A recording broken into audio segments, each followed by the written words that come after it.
Never bring this item home after a funeral, or you might unknowingly disrupt the energy flow in your house, causing your wealth to vanish and strange illnesses to appear without any clear reason. Hello there. I am Master Elliot, a feng shui expert with over 30 years of experience in researching and applying traditional feng shui to modern life. A funeral is not just a moment of farewell. It is also a moment where the worlds of the living and the dead overlap, where the boundary between the physical and the spiritual worlds becomes the thinnest in that space. Every wisp of incense smoke, every tearful cry, every step in the procession, all of these create a unique field of energy. And it is precisely in that environment that one seemingly harmless item can turn into a bridge for negative energy to follow you home. This is not superstition. It is a real phenomenon in feng shui, one that has been documented in ancient texts and warned about by spiritual practitioners for centuries. The frightening part? Most of us have no idea we even brought this item home, until one day our family start arguing for no reason. Work becomes unexpectedly difficult, and misfortunes keep happening repeatedly. So what exactly is this item?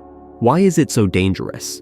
And if you or someone you love have already brought it home, is there any way to neutralize its effects? Watch until the end of this video to understand the true nature of this taboo item, along with the ancient purification rituals passed down through generations to protect your household from lingering negative energy. If you wish for your home to always be filled with light and positive energy, leave a comment saying, "I protect the purity and peace of my home."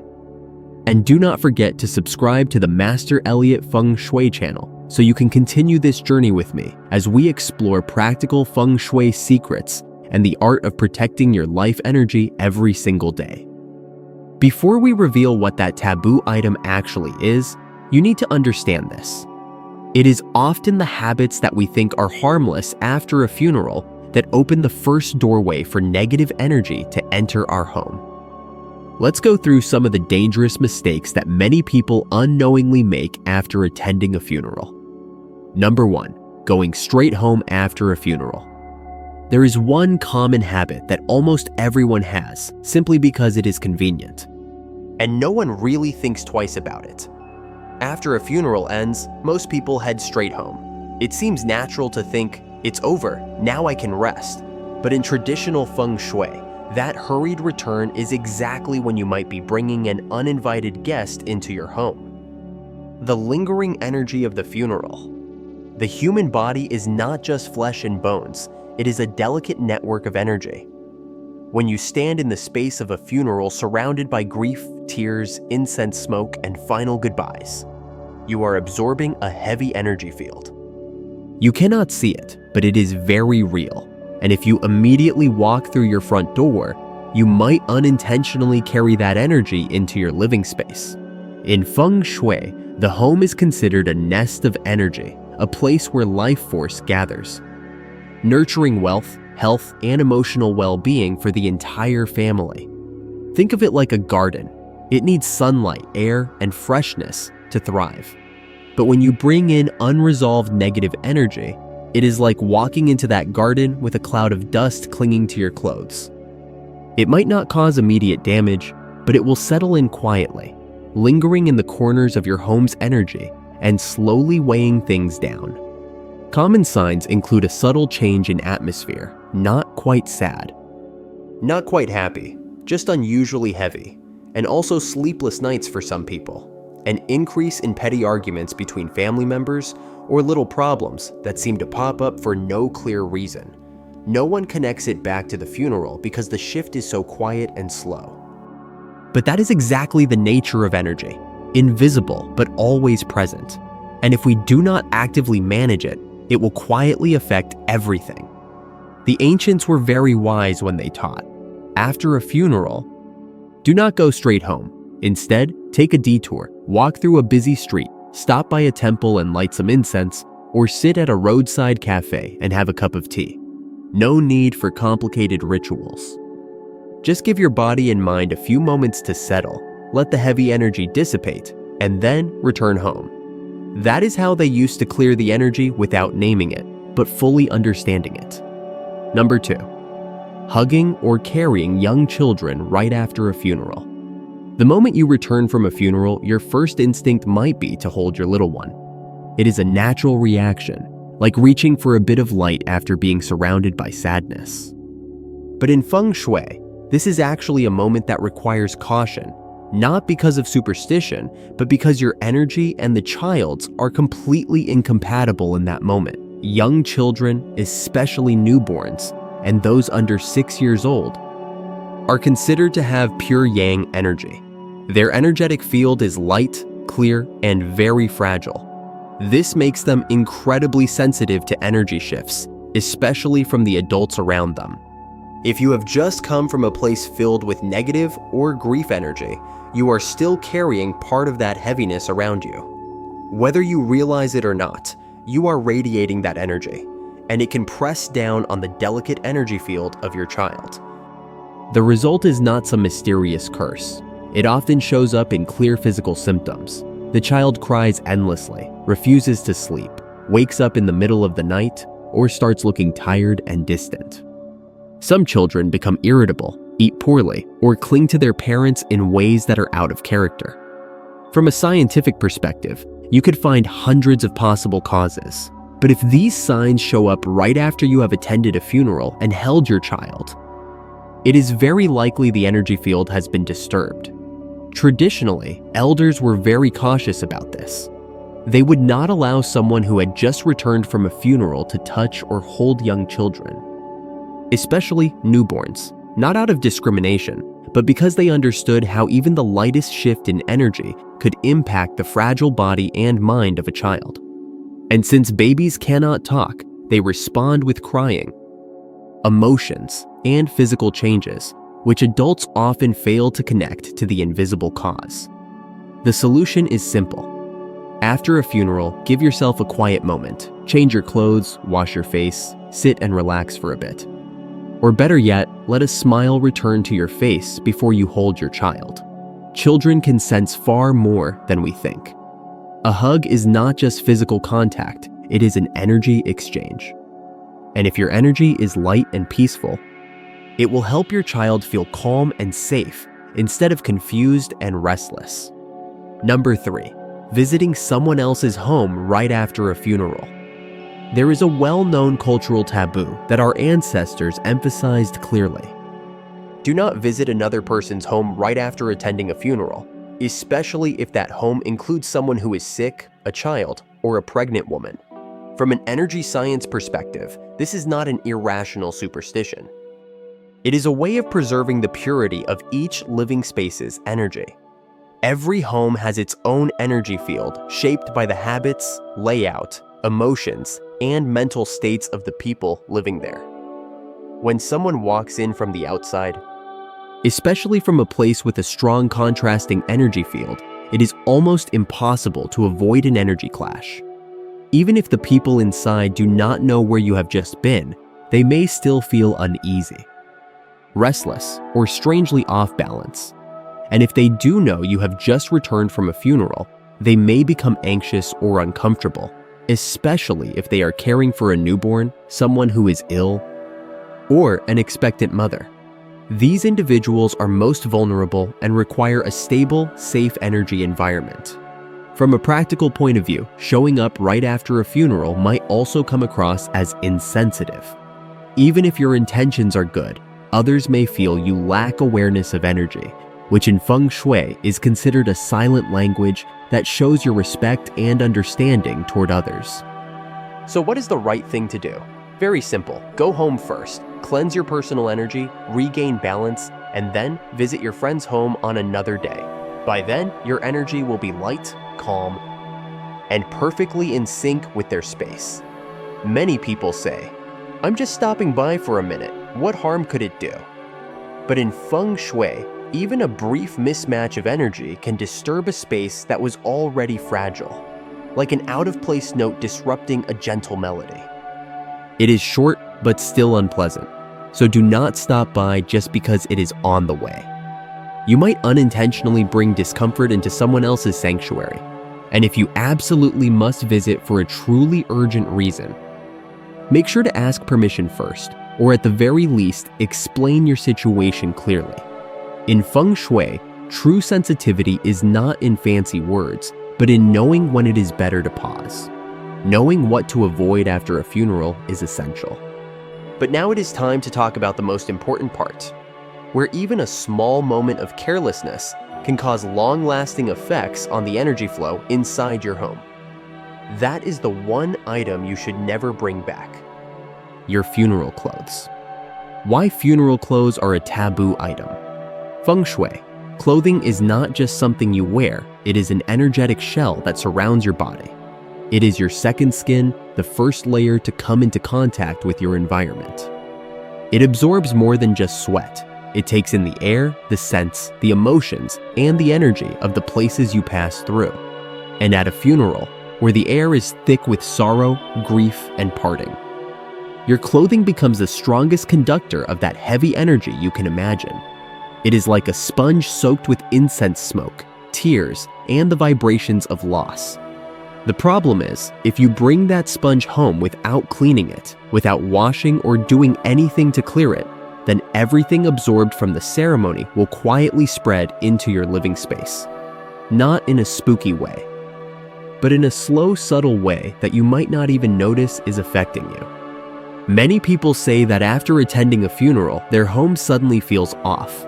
The air feels heavier, the mood dips, family members become more irritable, kids cry more, and elders feel unusually tired or drained. Most people would never think the cause is a piece of clothing hanging quietly in the corner of a closet or lying across a chair waiting to be washed. But in feng shui, this is a sign of lingering stagnant energy, and clothing is the perfect host for it. Do not dismiss this as superstition.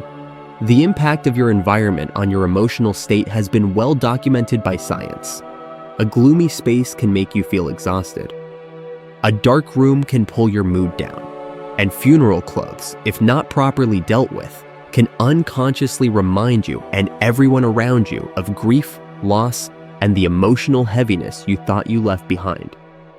In feng shui, every type of energy has a place it belongs. When the funeral ends, the mourning energy should be left behind, and the clothes you wore to that event should also finish their purpose and be let go, like a gentle goodbye.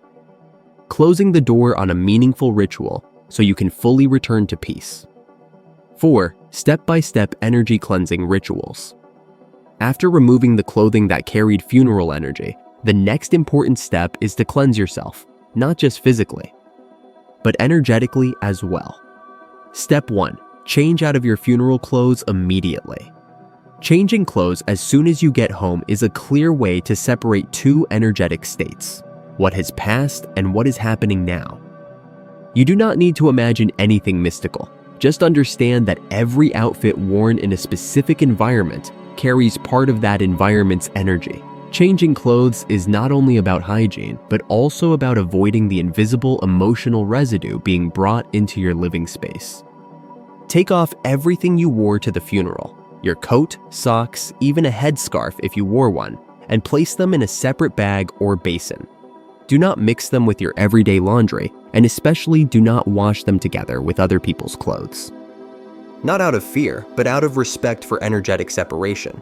If you have access to salt water or ginger water, they are simple but powerful tools for cleansing.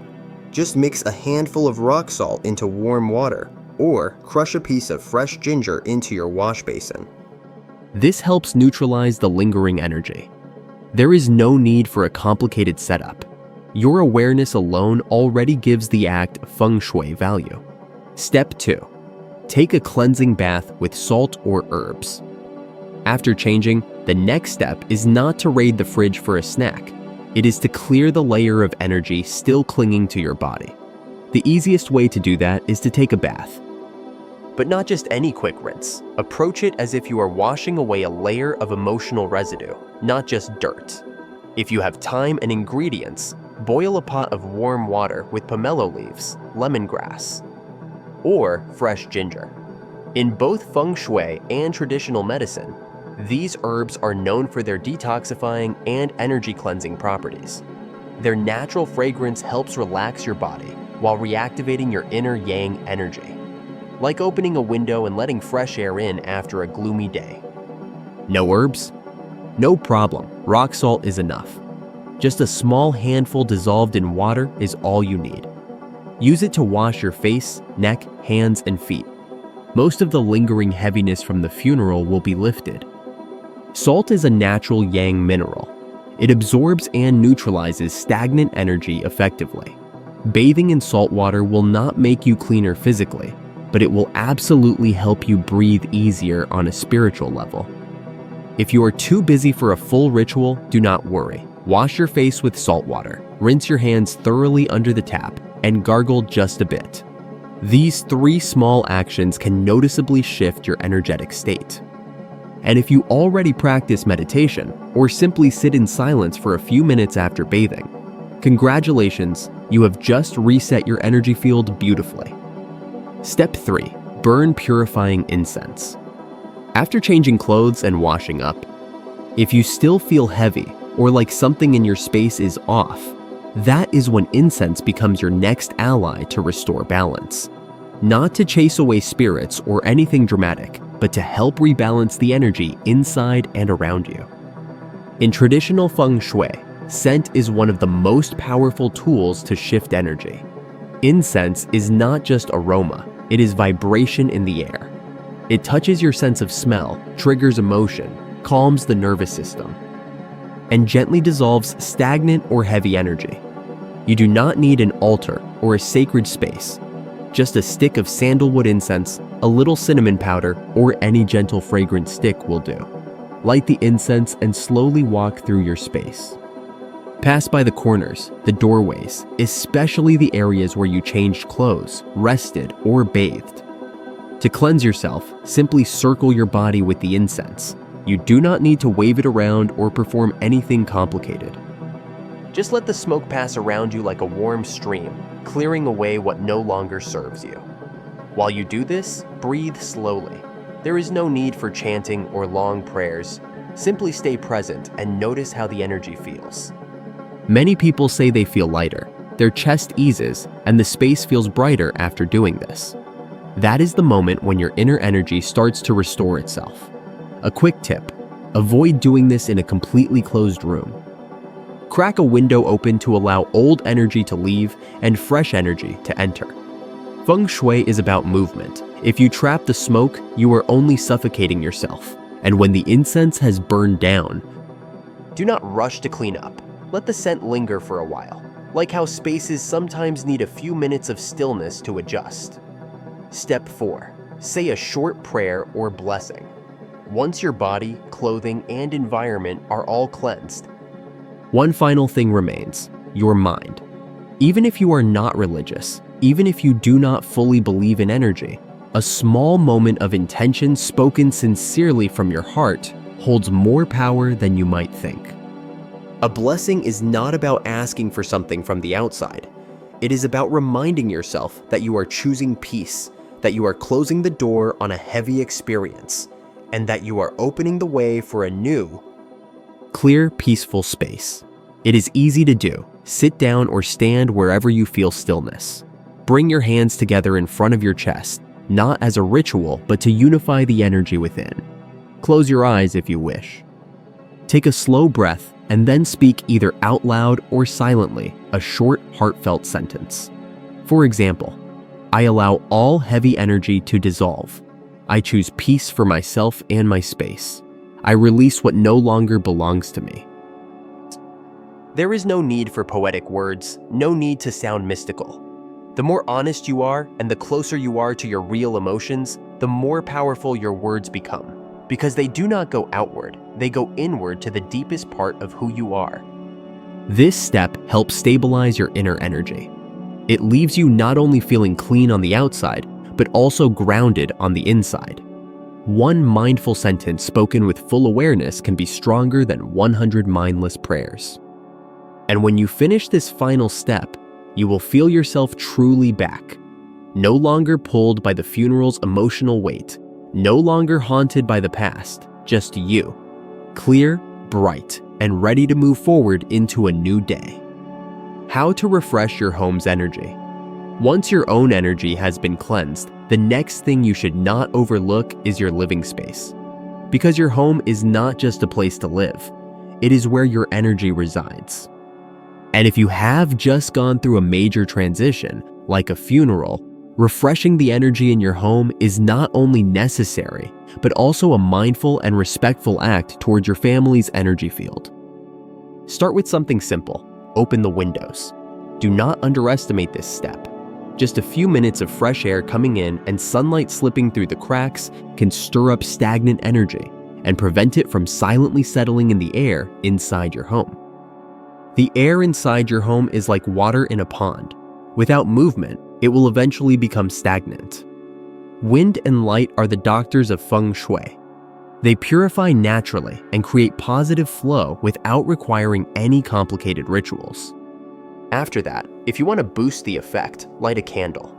A small candle, especially beeswax or a simple white one, helps cleanse a space on a subtle level.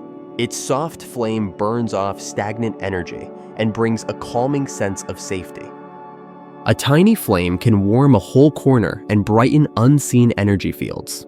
Along with light, sound is also a powerful purifier. You may have heard of healing sounds, and that is not just symbolic. Clear. Steady vibrations can break up stuck energy and restart the flow of qi at home. No need for fancy meditation music. Just ring a bell, clap your hands in corners, or play soft, high-frequency music. That alone is enough to wake your space up after a quiet, heavy day. Here is another easy but very effective tip. Place a bowl of coarse salt near the entrance or where the air feels heavy. In traditional feng shui, salt absorbs negative energy quietly but powerfully. Leave it overnight, then throw it outside the next morning.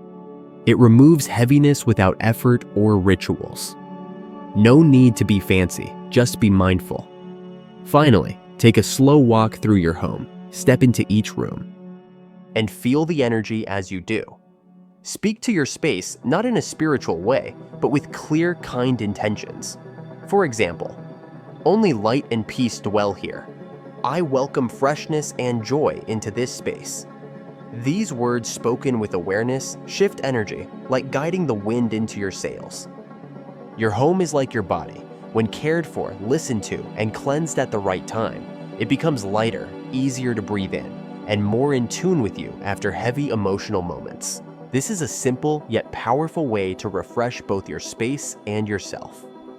At the end of the day, what matters most is not how many taboos you avoid, but how much more aware and intentional you become about the energy that flows through your life. Feng Shui is not some distant mystical concept. It begins with simple mindfulness in small actions, and from there, it grows, cleansing not just your space, but also your inner state. A funeral marks the end of one journey, but for those who remain, it can also be the beginning of a new rhythm, one that is lighter and brighter.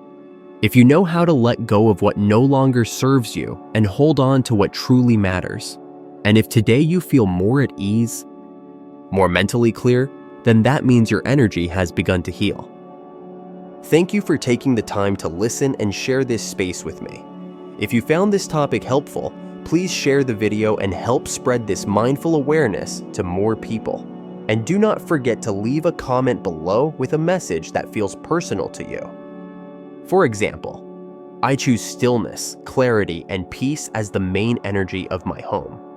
If you would like to continue exploring the world of Feng Shui in a calm yet profound way, click subscribe to the Master Elliot Feng Shui channel, where I will help you uncover invisible secrets that deeply impact the quality of your daily life. I will see you in the next video. I am Master Elliot, and I wish you a life filled with light and thriving energy.